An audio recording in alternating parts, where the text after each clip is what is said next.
Hello बच्चों, कैसे हो आप लोग। अब हम थोड़ा एक इस फलनों के संयोजन और फलनों व्युत्क्रमणीय फलन पर कुछ क्वेश्चन करेंगे। तो सबसे पहले प्रश्नावली 1.3 का हमने पहला क्वेश्चन लिया है। क्या लिया है? यदि f 134 से 125 में एक फलन है और g 125 से 13 में दूसरा फलन है। ये फलन f परिभाषित है 1 2 3 5 4 1 का समुच्चय और g परिभाषित है क्रमित युग्म 1 3 2 3 और 5 1 का समुच्चय। तो हमने क्या निकालना है? इस फलन f और इस फलन g का संयोजन निकालना है, कंपोजिशन निकालना है। मतलब हमें GOF निकालना है। GOF, तो GOF फलन GOF का जो प्रांत होगा वो प्रांत क्या होगा? इस पीछे वाले फलन का प्रांत होगा, f का प्रांत, और ये फलन इस पूरे फलन का जो सह प्रांत होगा वो इस आगे वाले फलन का सह प्रांत होगा। तो सह प्रांत आगे वाले फलन का और प्रांत पीछे वाले फलन का। तो मतलब ये GOF फलन कहां से होगा? f के प्रांत अर्थात 1 3 4 से होगा और किस में होगा? g के सह प्रांत मतलब 1 3 में होगा। ठीक है, f का प्रांत फलन का प्रांत हो जाएगा, g का सह प्रांत फलन का सह प्रांत होगा। तो GOF निकालने के लिए हमने क्या करना है? इसके प्रांत के मतलब 1 3 और 4 के GOF के द्वारा प्रतिबिंब निकालने हैं। ठीक है, देखो हमको क्या दिया गया है? हमको दिया गया फलन 1 2 3 5 और 4 1। मतलब हमारा ये पहला समुच्चय है 1 3 4 और दूसरा समुच्चय है हमारा 1 2 5। तो फलन f के द्वारा 1 का प्रतिबिंब हो गया 2, 3 का हो गया 5 और 4 का हो गया 1। इस 1 का प्रतिबिंब 2 है क्योंकि 1 2 लिखा है, 3 5 लिखा है तो 3 का प्रतिबिंब 5 हो जाएगा और 4 1 लिखा है तो 4 का प्रतिबिंब 1 हो जाएगा। मतलब हम क्या बोलेंगे? 1 का f के द्वारा प्रतिबिंब 2 हो गया, f के द्वारा 3 का प्रतिबिंब 5 हो गया और f के द्वारा 4 का प्रतिबिंब 1 हो गया। इसी प्रकार g के लिए भी बोलेंगे, g का प्रांत हो गया 1 2 5 और g का सह प्रांत हो गया 1 3। तो g के द्वारा देखो क्या है? 1 3, तो 1 का प्रतिबिंब 3 हो गया, 2 3 2 का भी प्रतिबिंब 3 हो गया और 5 1 5 का प्रतिबिंब कितना हो गया? 1। तो हम क्या लिखेंगे? g के द्वारा 1 का प्रतिबिंब 3, g के द्वारा 2 का प्रतिबिंब भी 3 और g के द्वारा 5 का प्रतिबिंब 1। अब हमने क्या करना है? इस 1 3 और 4 जो कि इसके प्रांत के अवयव हैं, इनके प्रतिबिंब निकालने हैं। तो हम लिखेंगे GOF ऑफ 1, इस 1 का GOF के द्वारा प्रतिबिंब बराबर हो जाएगा G ऑफ F1 फलन के संयोजन की परिभाषा से। इस F1 का G के द्वारा प्रतिबिंब, F1 का मान हमारे पास है 2, F1 इज इक्वल टू 2, तो और G2 इज इक्वल टू कितना है? 3। तो 1 का GOF के द्वारा प्रतिबिंब कितना आ गया? 3। ऐसे ही GOF ऑफ 2 नहीं 3, ये वाला 3, इस 3 का इसके द्वारा प्रतिबिंब, तो ये आएगा G ऑफ F3 फलनों के संयोजन की परिभाषा लगा दी हमने, और F3 का मान है हमारा कितना? 5, तो ये जाएगा G ऑफ 5। F3 की जगह हमने कितना लिख दिया? 5 लिख दिया, और G ऑफ 5 का मान कितना हमारा? 1। इसी प्रकार से GOF ऑफ 4, तो ये हो जाएगा G ऑफ F4, F4 का मान हमारा है 1, तो ये जाएगा G ऑफ 1 और G ऑफ 1 का मान हमारा है 3। तो 4 का GOF के द्वारा प्रतिबिंब कितना हो गया? 3। तो इस GOF फलन को हम अगर हम तालिका विधि से लिखते हैं तो GOF इज इक्वल टू हो जाएगा सेट 1 का प्रतिबिंब 3 है तो हमने लिख दिया 1 3, 3 का प्रतिबिंब 1 है तो हमने लिख दिया 3 1 और 4 का प्रतिबिंब 3 है तो हमने लिख दिया 4 3। तो ये क्या हो जाएगा? GOF फलन हो जाएगा 1 3 3 1 और 4 3। पहला क्वेश्चन हो गया। अब दूसरा क्वेश्चन,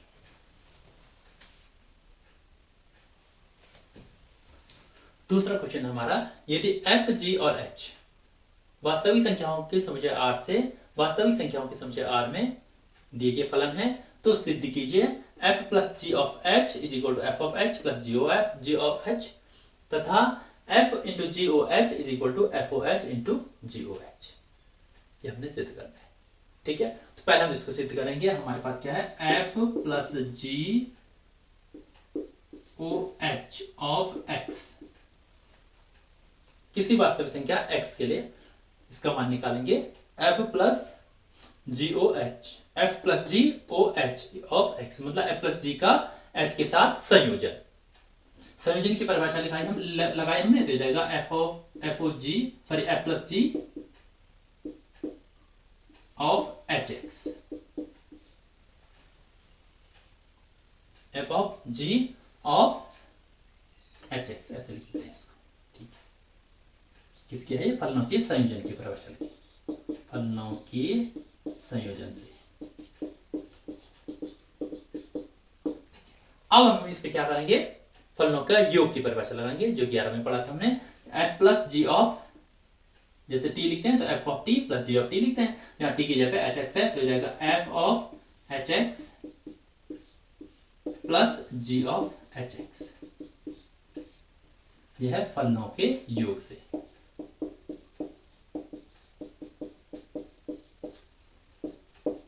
और अब ये हो जाएगा एफ ऑफ एच एक्स मतलब f o h of x plus ये हो जाएगा g o h of x, अर्थात ये हो जाएगा f o h plus g o h of x. अब क्योंकि x कोई भी वास्तविक संख्या है तो प्रत्येक वास्तविक संख्या के लिए सत्य होगा, तो हम क्या लिख देंगे? f plus g o h is equal to f o h plus g o h. इसी प्रकार से हम इसको भी लिख सकते हैं f into g o h, f into g o h of x किसी वास्तविक संख्या के लिए। पहले हमने फलनों के संयोजन की परिभाषा लगा दी, तो ये जाएगा f into g of h x.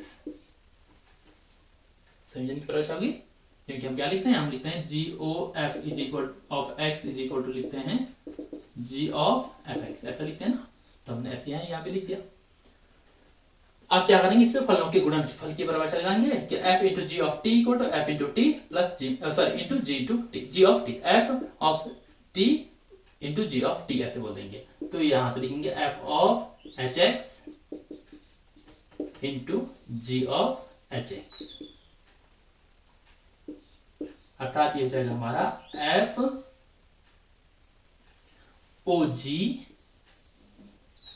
Of x into, sorry f o h of x into g o h of x, या हम इसको लिख सकते हैं f o h into g o h of x. अब क्योंकि x कोई भी वास्तविक संख्या है तो प्रत्येक वास्तविक संख्या के लिए इसका मान सत्य आएगा, तो क्या हो जाएगा? ये f into g o h is equal to f o h into g o h. ये हमारा दूसरा क्वेश्चन है। क्या करा हमने क्या करा? हमने पहले देखो क्या करा, हमने पहले जी ओ एफ की डेफिनेशन लगाई, फलनों के संयोजन की डेफिनेशन लगाई, तो f o g o h is equal to f plus g of h x, इसको की जब हमने ब्रैकेट लगा दिया। फिर इस पे हमने फलनों के योग की परिभाषा लगाई, f of h x plus g of h x, फलनों का योग गया। फिर ये एफ ऑफ एच एक्स क्या हो गया? संयोजन की उल्टी definition, f o h of x हो गया, और जी ऑफ एच एक्स क्या हो गया? उल्टी definition g o h of x.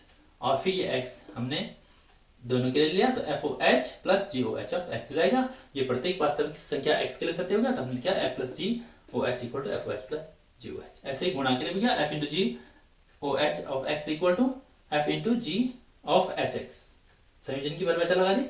फिर गुणनफल की परिभाषा, f of h x into g of h x, फिर f o h of x into g of h x, क्या एक्स को ले लिया हमने दोनों के संयोजन के लिए, f o g into g o h, f o h into g o h of x.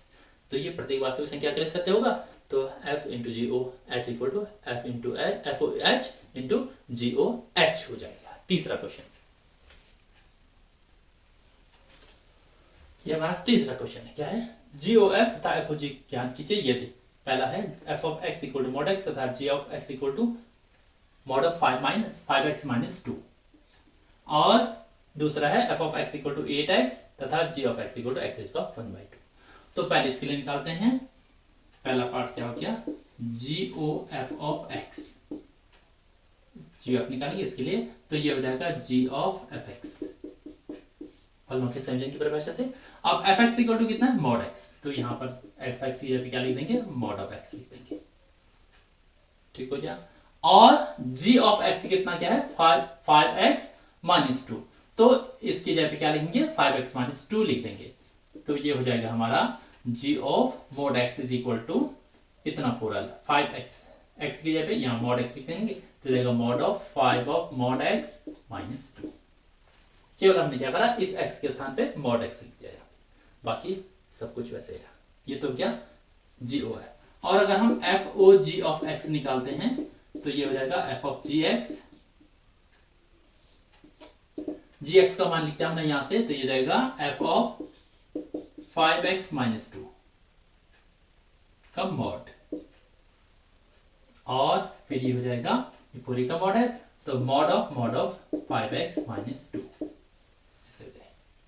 ऐसे ही दूसरा पार्ट क्या है, f of x equal to 8x तथा g of x equal to 1/3। तो पहले हम g of f of x निकाल रहे हैं, तो ये जाएगा g of f x is equal to कितना, 8x, तो जी ऑफ ये जाएगा 8x। अब यहाँ पर हम x की जगह पे 8x लिखेंगे, तो क्या हो जाएगा, ये हो जाएगा 8x होल इज पावर 1/3। यहाँ पे हमने क्या करा, x की जगह पे 8x किया, तो 8x की घात 1/3 होगी। और f o g of x निकालेंगे, तो ये हो जाएगा f of g x, g x का मान कितना हो गया, एक्स रिज पावर 1/3, तो f of x raise power 1/3, g x का मान हमने यहां से लिख दिया। और अब ये क्या हो जाएगा, F x equal to 8x है, तो x की जगह पे x की घात 1/3 लिखते हैं हमें, तो जाएगा 8 इंटू एक्स की घात 1/3। यहाँ पे ये 1/3 पूरी की घात है, यहाँ पे 1/3 केवल x की घात है। तो ये हो गया GOF और FOG।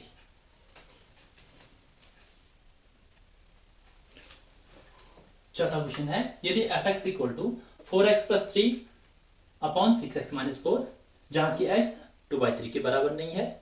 x 2/3 के बराबर नहीं है मतलब क्या होगा, अगर x इक्वल टू 2/3 होगा तो इस 6x माइनस 4 का मान क्या हो जाएगा, 0 हो जाएगा। x का मान अगर हम 2/3 रखते हैं तो ये जाएगा 3 2 6, तो 2 इंटू 2 माइनस 4 हो जाएगा, 4 माइनस 4 0। तो मतलब x इक्वल टू 2/3 पर इसका हर 0 हो जाएगा, अर्थात ये एक क्या जाएगा, अपरिभाषित संख्या हो जाएगी, इन्फिनिटी हो जाएगी। तो इसलिए x का मान क्या कर रहे हैं, 2/3, मतलब इसके प्रांत में से 2/3 को हमने हटा दिया है। हमने सिद्ध करना है कि सभी x नॉट इक्वल टू 2/3 के लिए f o f of x equal to x होगा, मतलब ये x का एफ ओ एफ के द्वारा प्रतिबिंब x ही होगा, और हमने इसका प्रतिलोम भी निकालना है।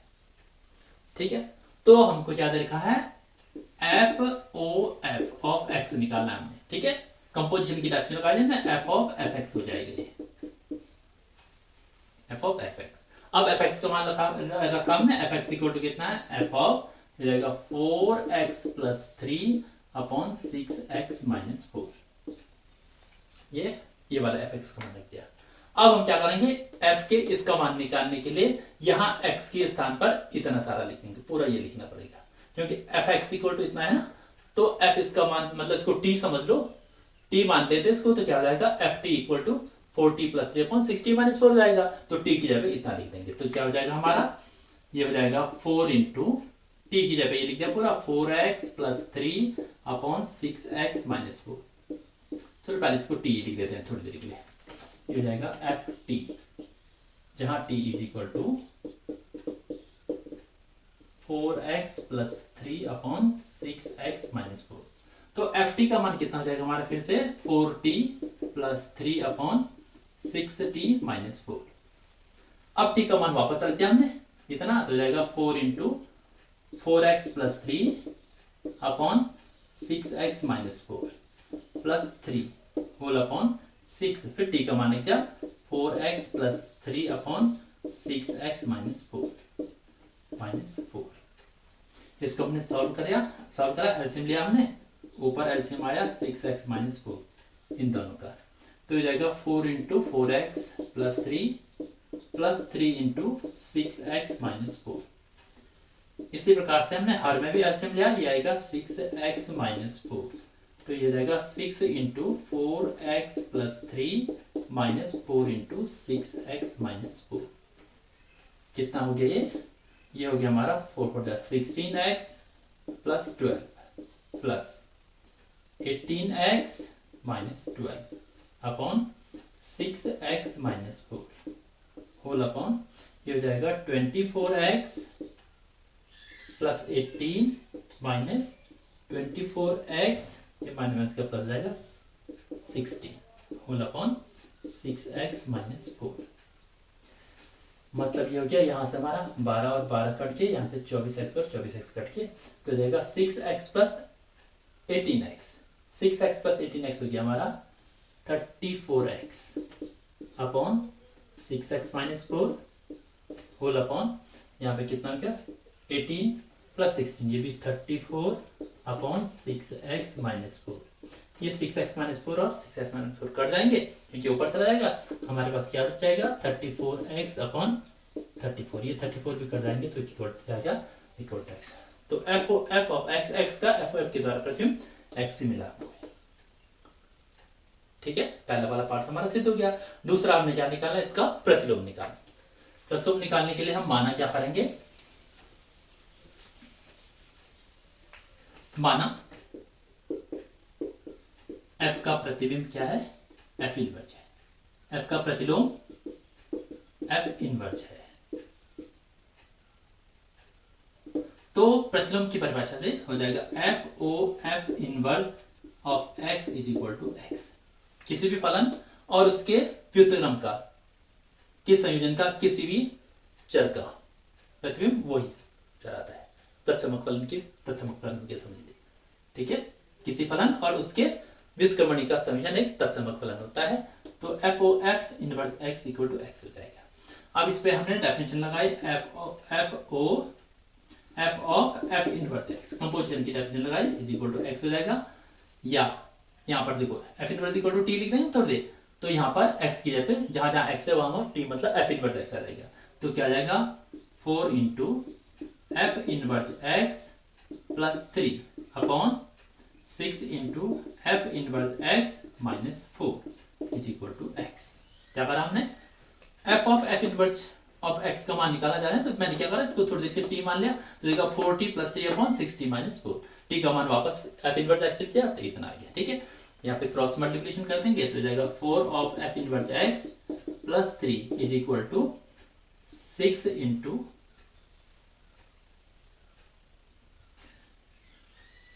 F inverse x minus 4 into x, या ये जाएगा हमारा 4 of f inverse x plus 3 is equal to 6 into f inverse x into x minus 4x। इस एक्स से हमने गुणा कर दिया। ठीक है, अब एफ इनवर्स वाले पद एक साथ ले आओ इधर, एफ इनवर्स एक्स वाले पद एक साथ इधर ले आओ, तो ये हो जाएगा हमारा 4 of f inverse x minus 6 of f inverse x is equal to 3 minus 4x। क्या करता हूं मैं, पूरी को इंटू एक्स ले जाते, पूरी समीकरण को मैंने क्या कर दिया, माइनस से गुणा कर दिया, तो ये हो जाएगा 6 of f inverse x into x minus 4 of f inverse x is equal to, इसका साइन भी चेंज हो जाएगा 4x माइनस 3। जो माइनस थे वो प्लस हो गया, जो प्लस थे वो माइनस हो गया। अब बाएं पक्ष में हम एफ इनवर्स एक्स कॉमन ले लेंगे, तो ये जाएगा एफ इनवर्स एक्स इंटू अंदर बच जाएगा 6x minus 4 is equal to, यहाँ हो जाएगा 4x माइनस 3,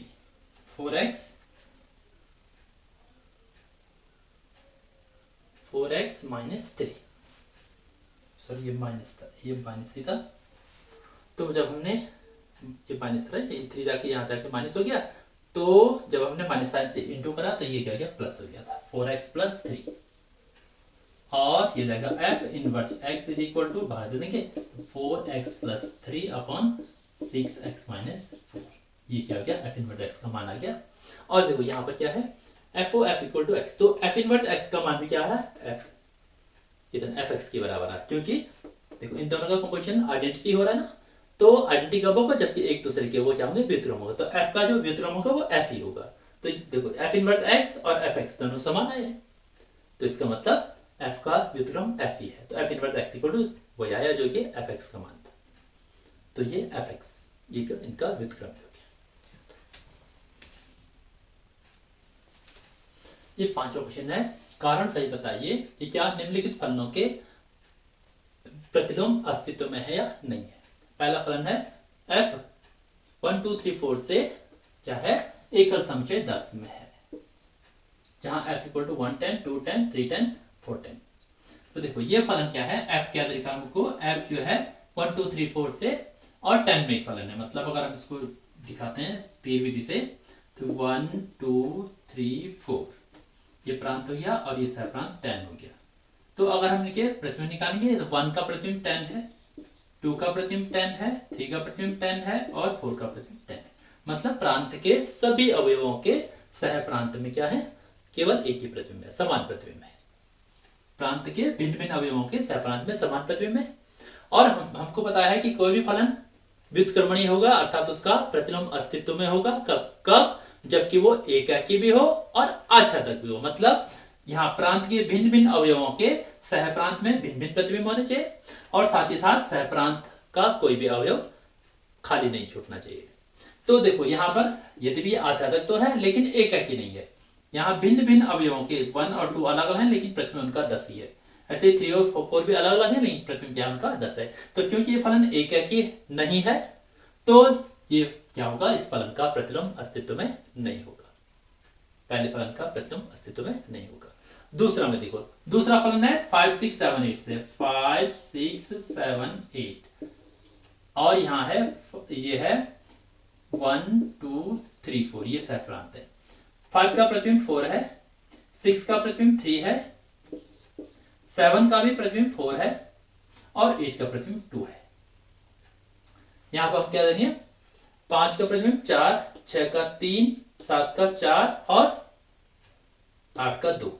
हम देख रहे हैं 5 और 7 अलग अलग प्रतिबिंब, अलग अलग अवयव है। 5 और 7 बराबर नहीं है, लेकिन उनके प्रतिबिंब क्या है, सहप्रांत में 4 है। 5 का प्रतिबिंब 4 है और 7 का प्रतिबिंब 4 है। तो ये एकाकी फलन नहीं हुआ। साथ ही साथ यहां पर सहप्रांत में ये एक ऐसी संख्या है जो प्रांत के किसी भी अवयव का प्रतिबिंब नहीं है। इस पे कोई एरो नहीं जा रहा है, तो हम बोलेंगे कि ये आच्छादक भी नहीं है। तो नहीं ये फलन न तो एकाकी है और न ही आच्छादक है, इसलिए ये फलन क्या होगा, इसका भी प्रतिलोम अस्तित्व में नहीं होगा।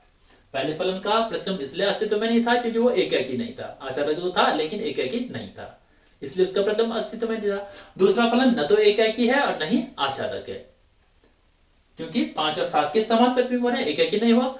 और 1 खाली छूट रहा है, इसलिए आच्छादक भी नहीं हुआ। तो ये एकाकी भी नहीं है, आच्छादक भी नहीं है, 1 1 भी नहीं है और ऑन2 भी नहीं है, तो इसका प्रतिलोम भी अस्तित्व में नहीं होगा। अब तीसरा क्या है, 2 3 4 5 से ये प्रांत है 2 3 4 और 5, और ये सह प्रांत है 7 9 11 और 13। देखो क्या है, 2 का प्रतिबिंब 7 है, 3 का प्रतिबिंब 9 है, 4 का प्रतिबिंब 11 है और 5 का प्रतिबिंब 13 है। हम क्या देख रहे हैं, भिन्न भिन्न अलग अलग अवयवों के यहाँ अलग अलग प्रतिबिंब है। 2 का 7 है, 3 का 9 है। 2 और 3 अलग अलग तो प्रतिबिंब अलग अलग है। ऐसे 3 और 4 अलग है तो प्रतिबिंब भी उनके अलग अलग है। 4 और 5 अलग अलग है तो प्रतिबिंब भी उनके अलग अलग है। तो मतलब प्रांत के अलग अलग अवयवों के सह प्रांत में अलग अलग अवयव हैं, इसलिए ये एकाकी फलन है। आच्छादक भी है क्योंकि यहाँ कोई भी एलिमेंट खाली नहीं छूट रहा है। मतलब प्रत्येक अवयव किसी न किसी का प्रतिबिंब अवश्य है, किसी न किसी पे वो एरो आ ही रहा है, प्रत्येक अवयव पे एरो आ रहा है ना, तो ये आच्छादक भी है। तो एकाकी भी है, आच्छादक भी है, तो ये क्या हो जाएगा, एक व्युत्क्रमणीय फलन होगा। मतलब इसका प्रतिलोम अस्तित्व में होगा। तो ये एकाकी नहीं है, इसलिए इसका प्रतिलोम अस्तित्व में नहीं है। ये एकाकी भी नहीं है, आच्छादक भी नहीं है, इसलिए इसका प्रतिलोम भी अस्तित्व में नहीं है। और ये एकाकी और आच्छादक दोनों है, इसलिए इसका प्रतिलोम क्या है, अस्तित्व में।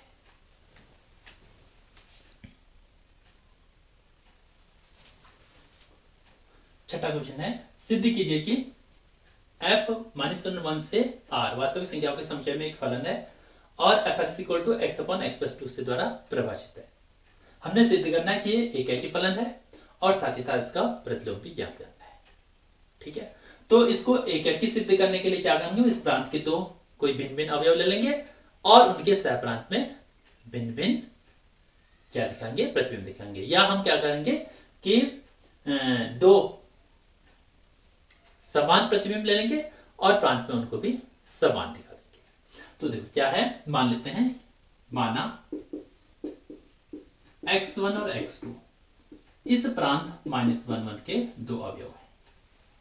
-1 और 1 के बीच में दो संख्याएं, दो वास्तविक संख्याएं क्या हैं, x1 और x2 हैं तथा इनके प्रतिबिंब समान है, fx1 = fx2। सहप्रांत में इनके प्रतिबिंब क्या है, समान है। तो fx = हमको देखा x/x+2, तो fx1 क्या हो जाएगा, x के स्थान पे x1 लिख देंगे तो हो जाएगा x1/x1+2 = x2/x2+2। यहाँ पर हमने x पे x1 लिख दिया, ये निकाल दिया, और यहाँ पर हमने x पे x2 लिखा तो ये वाला मान निकल गया। अब क्रॉस मल्टीप्लिकेशन करते हैं तो हो जाएगा x1 × x2+2 = x2 × x1+2। मतलब कितना हो गया, ये x1 x2 + 2x1 = x2 x1 + 2x2। ये x1 x2 कट के क्या गया हमारे पास 2x1 = 2x2, 2 और 2 भी कट गए तो क्या गया हमारे पास x1 = x2। तो क्या देख रहे हैं हम, अगर सहप्रांत में उनके प्रतिबिंब समान हैं, बराबर हैं, तो प्रांत में वे अवयव भी समान आ रहे हैं। इसका मतलब क्या हुआ कि ये फलन क्या होगा, एक एकाकी फलन क्या आता है, f क्या होगा, एकाकी हो जाएगा, क्योंकि उनके सहप्रांत में समान प्रतिबिंब होने पर प्रांत में वे अवयव भी क्या हो रहे हैं, समान हो रहे हैं। ठीक है, और अब हमें क्या निकालना है, इसका इनवर्स निकालना है। माना फलन f का प्रतिलोम क्या है, f इनवर्स है। तो f इनवर्स ऑफ x = क्या होगा हमारे पास x, क्योंकि प्रतिलोम की डेफिनेशन किसी फलन और उसके प्रतिलोम का संयोजन हमेशा एक तत्समक फलन होता है। मतलब किसी भी उनके द्वारा किसी भी अवयव का प्रतिबिंब वही अवयव उनको प्राप्त होता है। ठीक है, कंपोजिशन की डेफिनेशन लगाई हमने इस पे, तो f इनवर्स x हो जाएगा = x f इनवर्स, यहाँ पर क्या करेंगे, f इनवर्स x, मतलब f इनवर्स x = थोड़ी t ले लीजिए, तो f = क्या हो गई है, x।